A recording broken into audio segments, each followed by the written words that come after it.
host, Roxani. Harry, you are the speaker. And today the Zoom meeting is about preventing instead of curing. And I do have to admit, when I was a kid, we used to learn that from our parents as well. We've been raised with homeopathics and oils and herbs and whatever you want to call it in a very natural way. And still today, I'm 55, I'm using herbs and oils and homeopathic stuff. Just in terms of preventing what might happen, we're not focusing on it, but having a healthy lifestyle, and that way you prevent from having different things coming your way for a far more longer time, because we're not free of having certain things. But if you can prevent it, it's a far more better way of doing it. And I met you, Harry, through a network event in the UK, an online network event. And then I visit Harry, in fact, at your place, and you showed me around and we did an exercise, and I was blown away about how you do it and why you do it in the first place. And who else can introduce yourself more and better than yourself, Harry? Please, because Roxani, you don't know Harry. Harry, you do know Ross, and vice versa. But please introduce yourself, Harry. Who are you? Where are you from? And what is it that you're doing, in fact? Thank you, Rene. Thank you so much for inviting me. So my name is Harry Mansfield. My company is The Awareness Key, and I am a mental strength coach. And when I say that, people go, hang on, what? And if you think about it, the phrase prevention is better than cure is just known across the board. And you've already mentioned, Rene, loads and loads of different things, whether it's fitness or diet or, nutrition. And it's the same for mental health. And we can prevent mental health problems. So what I do is I teach you the skills, generally across the board, that can be used for everybody. And then also skills that are specific to you, so that you can teach yourself how to power up your mind before it powers you down. And a couple of months ago, I had the best ever testimonial, because somebody said to me that I was, and the Awareness Key is the ultimate vaccine to prevent mental health problems. And I've been doing this for years, but actually, if you think about it, it's only really come to the fore, and awareness of how important mental health is throughout this pandemic, because everybody's just suddenly been hit with a tornado. I think of mental health a bit like the weather. First of all, here I am in England. Everybody talks about the weather in a really superficial way. And if you think about it, when we actually go and ask people, how are you? Everyone goes, I'm fine. And then you go, how are you? And then you get a little bit more of an honest answer. And it's exactly like the weather. They bring up the conversation just because they don't know what else to say. And that is how mental health has been treated. But if you learn the skills, like a physical fitness regime, so whilst I admit I have done it, but I don't do it, I do other sport, go to the gym, and I was working with a PT trainer, they would give me a fitness regime and a physical strength regime specific for me and what I wanted to achieve. And everyone in this room here and everyone else who's listening would have a different one. And it's exactly the same with mental health. So I think of the Awareness Key as the equivalent of you going to the gym for physical strength, you come to the Awareness Key for mental strength. And it is so the foundation of everything that we do. If you don't have mental health and mental strength, there is no health, basically, because it is the foundation. And when you've got your mind powered up, your energy is raised, your productivity increases by up to 12%, you're physically healthier, you can manage those curveballs of life. So going back to the weather, we think about in a day, you have the calm bits, you have the stormy bits, and let's face it, in the last year, we've had those flipping tornadoes hitting us hard and fast. But if you have the tools to keep yourself mentally strong throughout them, then actually it's a bit like you're sort of rising above it and you're looking down on everything that's happening beneath you. And the mind is just like any other part of the body. It needs work. It's like a muscle. It needs to be made strong. And if you learn the skills specific to you, you can stay strong when those tornadoes come your way. Or looking at the positive side, really, really embrace it, which then again actually adds to your mental health and strength. So it's a completely different way of looking at mental health. And the figures from the pandemic are just miserable, because before the pandemic, it was 1 in 4 people that had mental health problems.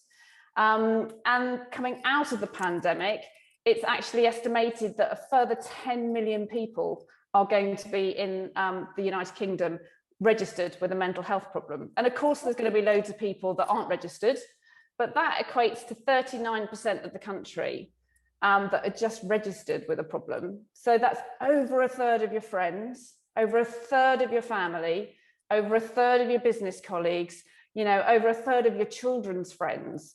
And actually, if people are struggling mentally, then everything that you hear about in the press and the media then gets talked about.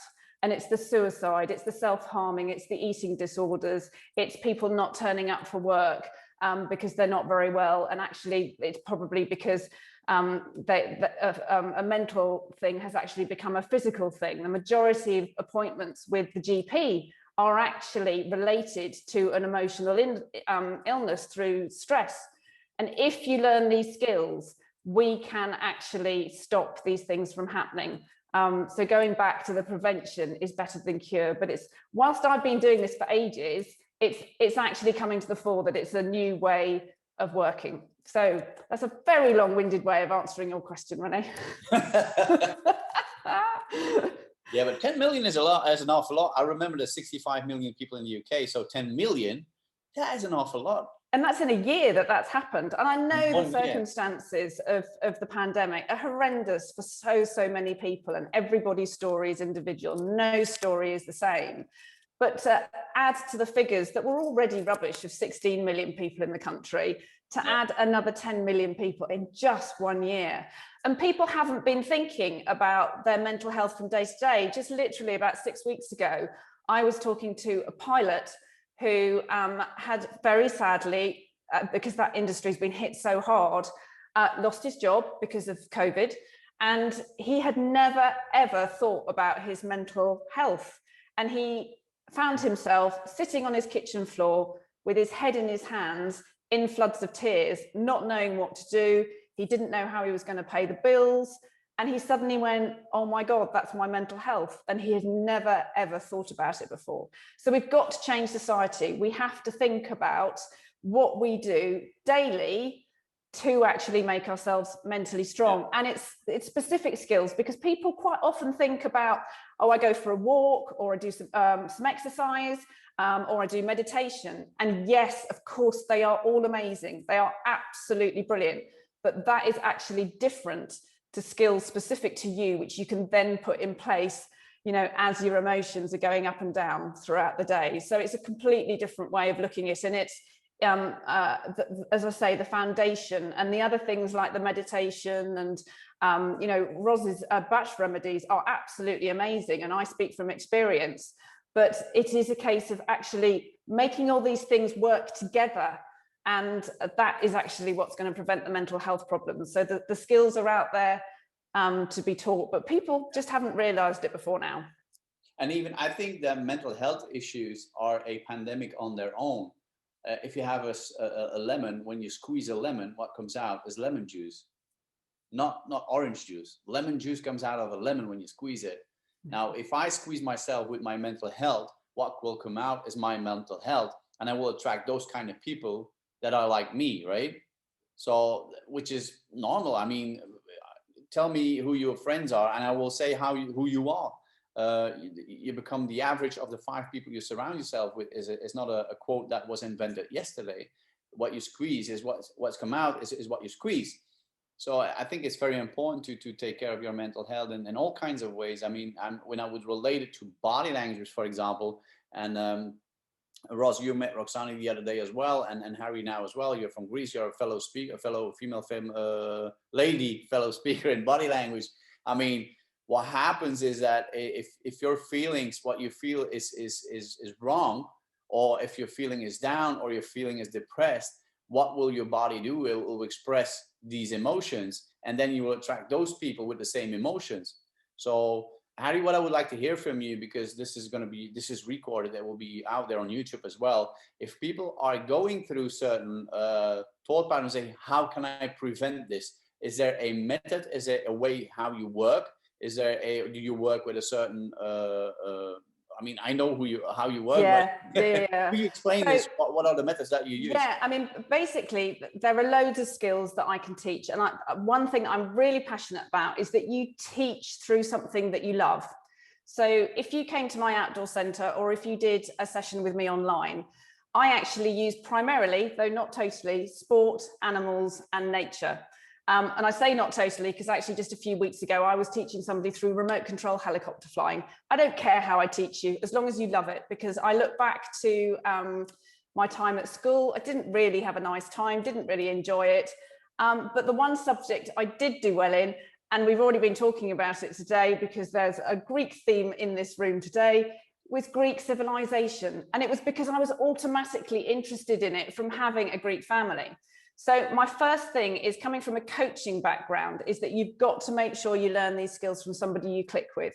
There's no point in any of the sport coaching that I was doing 25 years ago if you turn up and you just don't click with that person. You know, the energy is going to clash, it's not going to work. So on that basis of working with somebody that you feel comfortable with, learning in a way that you enjoy, because a sporty person might not like the animals and the horses, or they might not want to sit in the nature zone, around the fire pit. It really doesn't matter. But from that, it's just learning some basic skills. So I work on something called ETA, and it's not the business estimated time of arrival.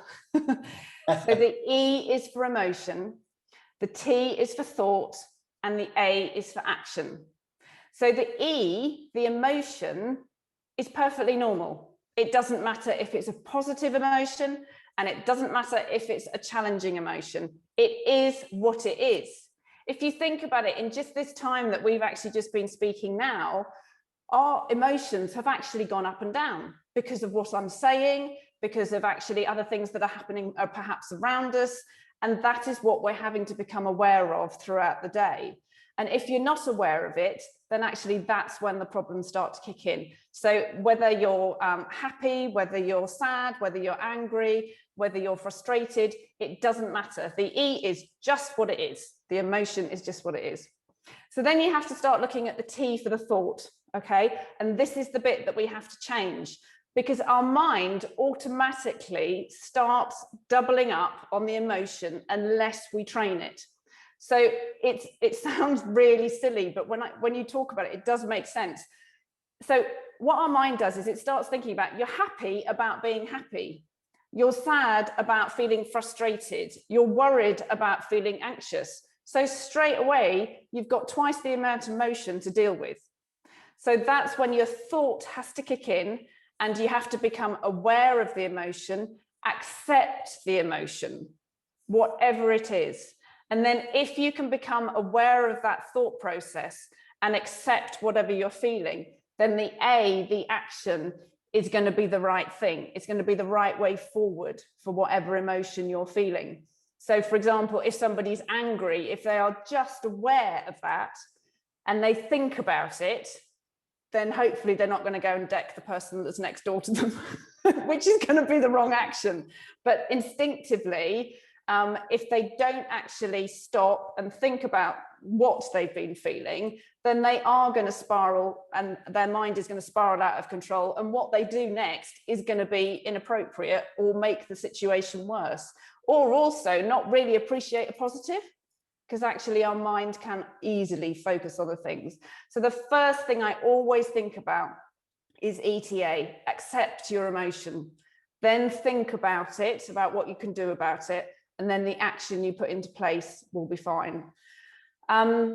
From that, I would always say do a mental health check-in. And that is really easy, but once it's learnt, you don't just do it morning and evening, you do it literally all the time throughout your day, because your mind is going 100 miles an hour. It's changing all the time. And so you have to keep checking in with yourself, going, okay, where's my mind now? What's it thinking? What's it doing? And a mental health check-in is something really easy to learn. So whilst you, I don't know, something that you do automatically, whether it's washing your teeth or having a drink, something that subconsciously you don't have to worry about focusing on, you just say, what is my emotion at the moment? What am I feeling? because then you are actually becoming aware of it rather than just passing it by, because you can't do anything in life unless you're aware of something. It's a bit like, you know, the addiction, whether it's chocolate, alcohol, drugs, whatever it is, you can't do anything about it unless you're aware. So the mental health check-in just is literally telling you where you are and making you aware of what your mind is doing. From that, okay, the next step would be putting what you feel on what I call the mind power scale. And that is a number system. So it's very simple, from 1 to 10. So the lower numbers from 1 to 5 are on the positive side, basically a calmness. You're feeling really settled. If they're on the challenging side, it's something that's sadder. You feel more depressed. The higher numbers from 6 to 10, again, divide into positives and challenges. If they're positive, you're feeling really happy, you're feeling really excited. If they're challenging, then your anxiety is kicking in, you're getting really worried. And so once you've done your mental health check-in, you just have to plot it somewhere on that mind power scale. Because if you don't know what you're feeling, again, it goes back to that awareness and acceptance. You can't do anything about it. So I would always start with the ETA of just understanding how the mind works, then do the mental health check-in. And once you've learned it, do it tens and tens and tens of times throughout the day.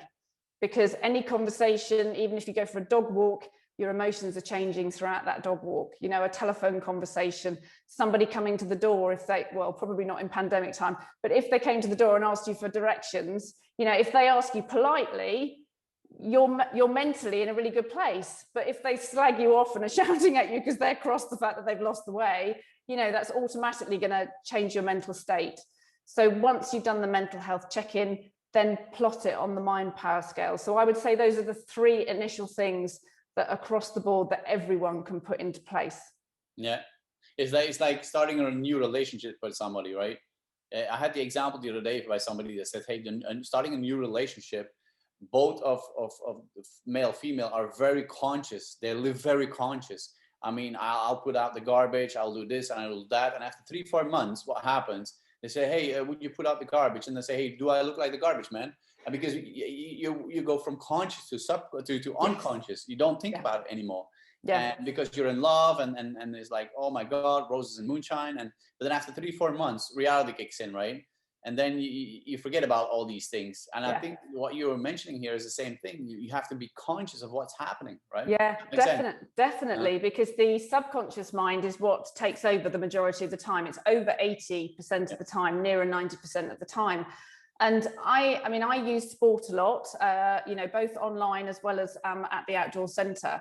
And if you think about a tennis player learning a serve, in order for that to become subconsciously a really good serve, they practice 100,000 times to get the subconscious to kick in the correct way for them to be able to nail it when they serve. Yeah. If for whatever reason that serve then starts going wrong, they have got to correct it 2,000 times. So they've got to do 2,000 times to break that cycle of the mind and the subconscious of how it's working in order to get the physical side to do it correctly. And then once you've corrected it, in order for it to then go back to the subconscious in the correct way, the new corrected serve, you've got to do it another 100,000 times. And that's what people don't realize about mental strength and mental health.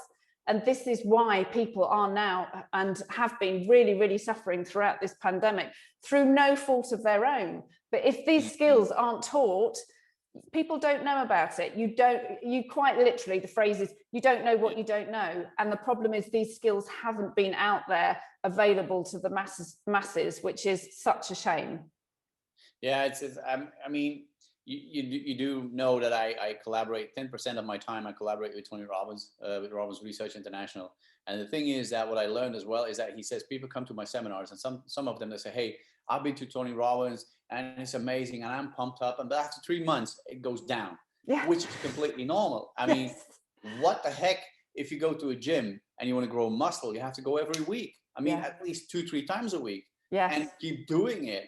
I mean, if I would show you my phone, what kind of seminars I have on my phone is I'm listening to seminars when I'm driving my car. I'm listening to podcasts when I'm driving my car, when I'm walking, I mean, and this is a mental health strength that you build up, right? If that makes sense. Yes. And that's what I learned about, I mean, now after so many years collaborating with Tony, is that, hey, you have to keep listening to these things. You don't have to go from seminar to seminar to seminar, but hey, make sure you download some stuff and keep putting Put this it into practice, in your head, right? Yeah, definitely put it into practice.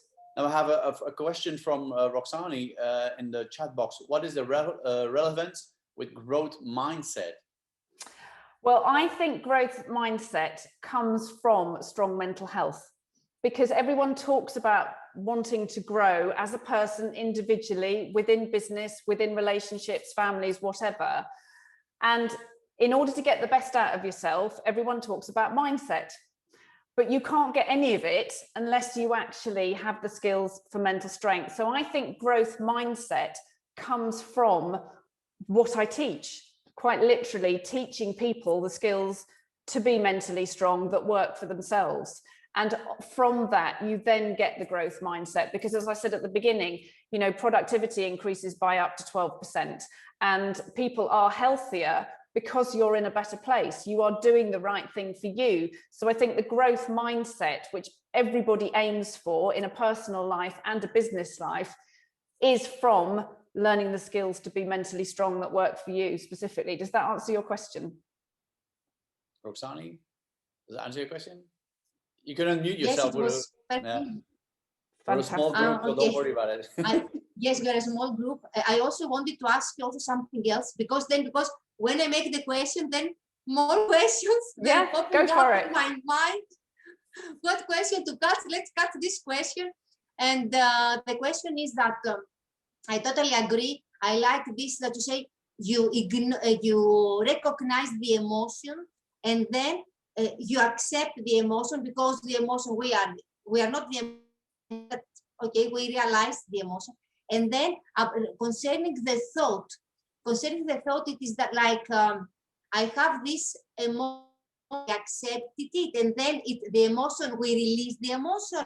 Or it is like I have the thought, I have this emotion, I'm writing down the word or the incident, what happened, what is practical, a technique at this point between recognizing the thought. I need some technique in order, more practical, something.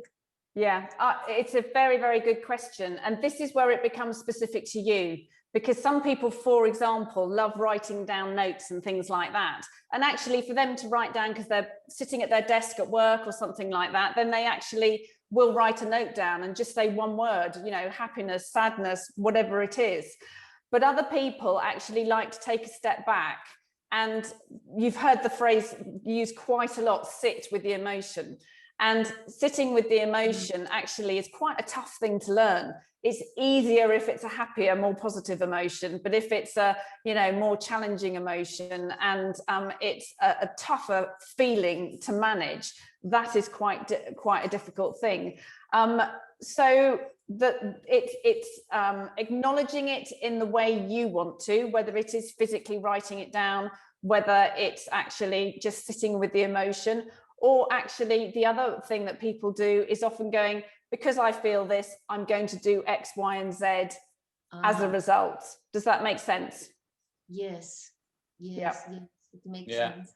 Wow. So in terms of preventing, would you agree, Harry? And if you can add some value to it. For example, we were raised with herbs and oils and homeopathic stuff. I'm so grateful for I didn't like it at all when I was a kid. I mean, I hated it. We had to eat this and we eat that and take this and take that. And now I'm super, super, super happy that my mom and dad, they lived like this. But is there anything people can do right now on the spot that you say, hey, start changing your diet, start changing your friends, start changing? I mean, is there anything that you can give as an advice to people like, hey, that would be amazing if you would do this already? And of course, contacting you, I will share your details in the end of the our Zoom meeting here. But is there anything like that you say, hey, besides this and this and this, there's still this and this you can add to your lifestyle? Yes, I think one of the key things is actually think about the language that you put when you recognize the emotion that you have. For example, if it's, I don't know if you've noticed, I've spoken about positives and challenges. I don't talk about negatives.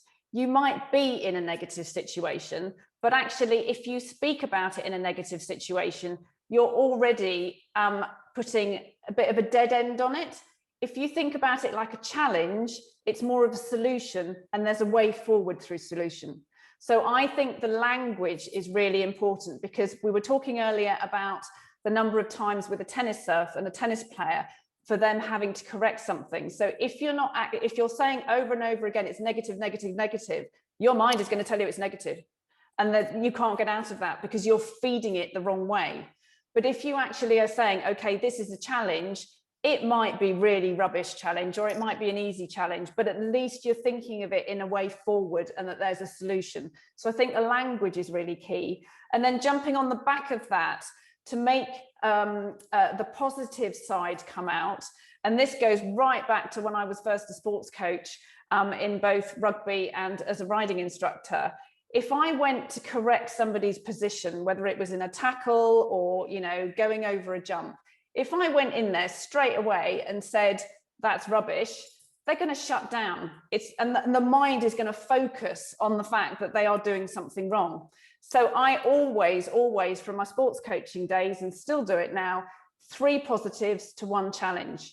And it doesn't matter how small the positive is. So you could get up in the morning and you can just feel a bit groggily, a bit not great that day. You haven't fired yourself up, but you can give positives, whether it's, I've woken up this morning, I've got electricity in the house so I can turn the lights on, and I've got food in the fridge.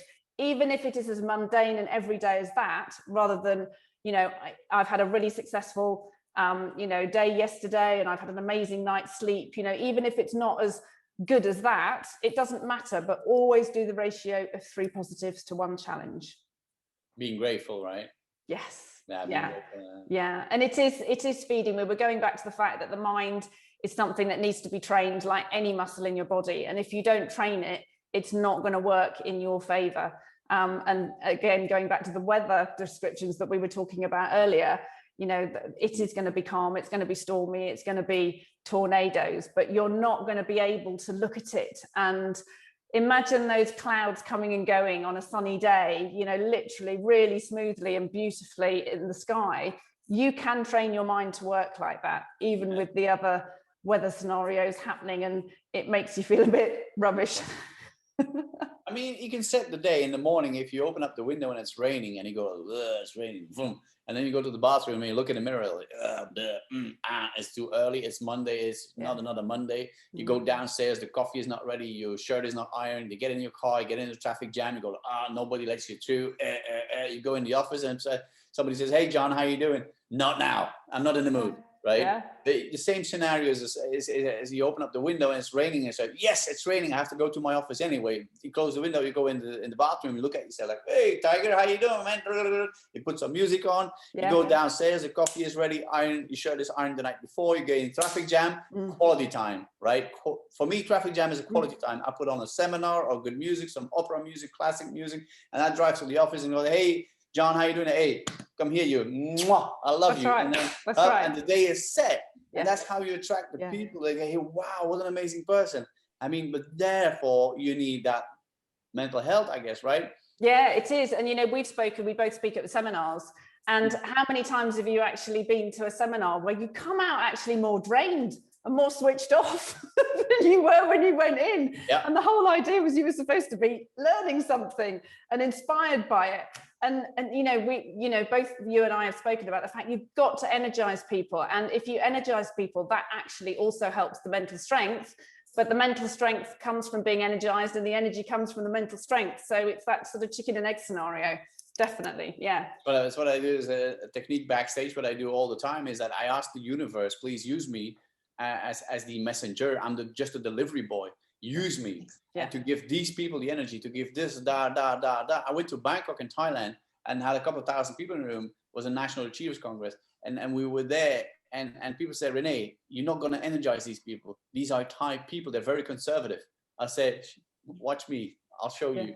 Yeah. Within 5 minutes, they were dancing and singing, and it's all a mindset, isn't it? It is, I mean, and that is all to do with your mental strength. Yeah, I mean, the story about the native Indians in America. He said to one of the younger people, hey, there's a person, they have two wolves in them, a negative one and a positive one, and they're fighting, and the little kid says, who is winning? The one you feed.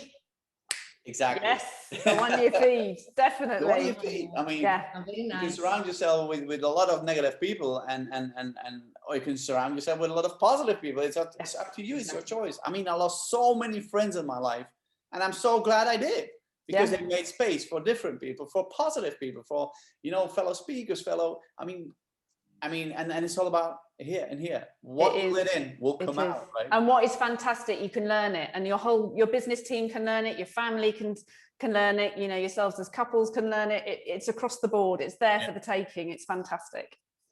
And I do have to admit, I was at your place, Harry. I do admit it's amazing what you're doing, what you're having there. It's I look forward to be back pretty soon, and maybe join a group of people and then see and learn as well, because I still learn today. I was in Bangladesh and I said, hey, this is very offensive in body language in Bangladesh. Yes. And I told that in Iran, and somebody said, yeah, but in Iran too. So I'm still learning myself. Yeah. So what would I say? Is there any advice that you can give away, that you say, hey, for strengthening your mental health? What would that be, Harry? Like a final thought? Because I would actually say, don't get fazed by it, because if you think about physical fitness, you have to keep training, keep learning all the time, because otherwise you're not going to be able to, I don't know, be fit enough to play the match or run the marathon or whatever it is you want to do. Mental strength actually isn't like that. You don't have to spend days and days and months on end learning the skills. So I've got a 10-day boot camp, which you do live sessions with me a couple of times a day, just short and sweet. I've got 3 power hour sessions online. Obviously, people that are close to me in Sussex, in the South Downs National Park, can come to me. But they're not coming to me day in, day out. The whole idea is that I give them the skills, and then they can go off and fly, and to inspire them to actually put them into practice every day. As with anything, you know, you can get taught how to eat well, you can get taught maths, you can get taught a language, but unless you practice it, it's not going to be as effective. So with anything in life, obviously you've got to put it into place, but actually the physical learning of it is not something that you know, is going to take days and days on end. You can come back for refreshers and things and have fun and, you know, learn things further on down the line, but it is something that is quite easy to teach, which is fantastic.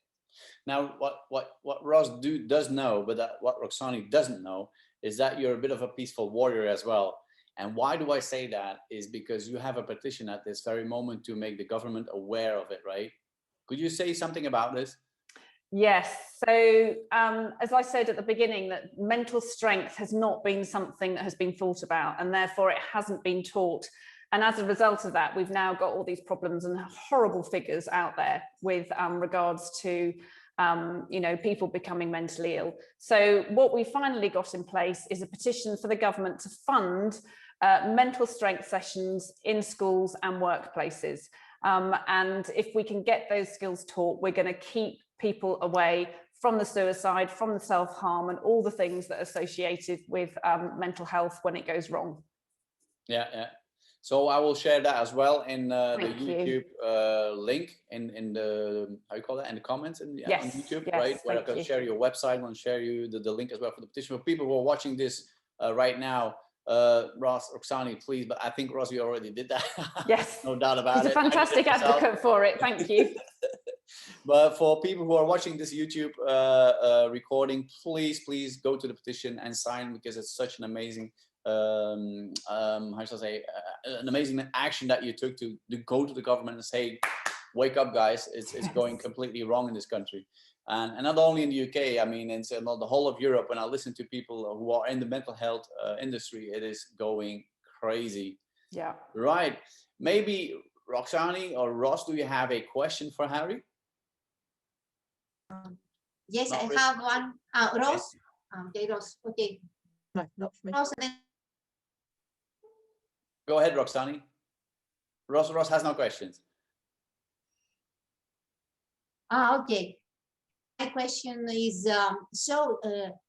there is a tool, but we say there is a list where I put what things I love. This is one tool that we can use it to have a paper and have a jar, and inside the jar things that I love. So it's something like this mentality, this way of treatment, let's say treatment.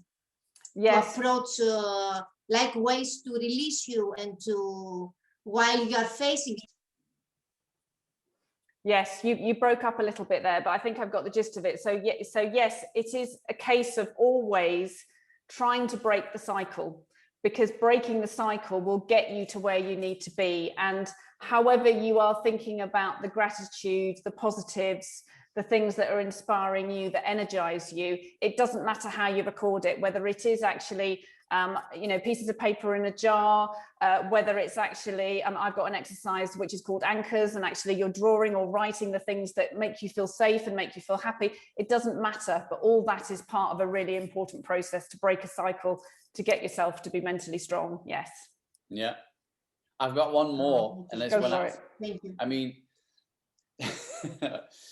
thank you, Harry, for asking, answering that question. I've got one more. What I do, for example, when I have because I'm not Mr. Positive 100% all the time. When I got like a day like this, what I do, I put on some stand-up comedians. I mean, McIntyre, I don't have to mention all their names, but they're amazing. And when you watch a stand-up comedian for 15 minutes, I mean, the energy goes up again. And then that's one of my remedies I use.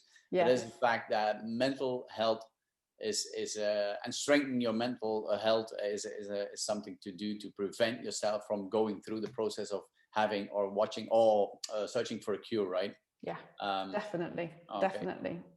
Thank you. So the awareness key for people who are watching on YouTube, the awareness key with Harry, please, if you have any questions, contact Harry. Yeah, get in touch, because we do a free discovery call for half an hour. So even if you're curious and you don't know how it works and you want to know more, or you want to know whether this would work for you, whether it's online because you're somewhere around the world, or whether you're local because you're near me in Sussex, doesn't matter at all. We always make sure that what we do is specific to you, whether it's a school we're working with, we're putting specific programs together ready for next term. Now that the schools are back, or whether it's an individual or a family, just get in touch. It's a free half an hour, and be more than happy to speak to you. Plus, you're also, how shall I say, you have things in place for the COVID. If people say, is this COVID safe? Yes, when you came here, I was telling you to wash your hands and do a one-way system and all that kind of stuff. It's fun, isn't it? Love it. It was so good when we came, because we were just wandering around in the field. Yes, we had the weather. Yes, it was all outside, which is fantastic. That's just for the people who say, is this COVID safe? Is this? Yes. I mean, and then it is, right? So, hey, thank you so much, Harry, for your time. Thank you so much for sharing this. Thank you. Ross, thank you for joining. Roxani, thank you for joining. Thanks for having us. Thank you. Thanks. Brilliant. Thanks, Thank Harry. you Thanks, so much. Rene. Thank you. Bye, Roxani. See you soon. You all take care. Bye. Thank you. Bye.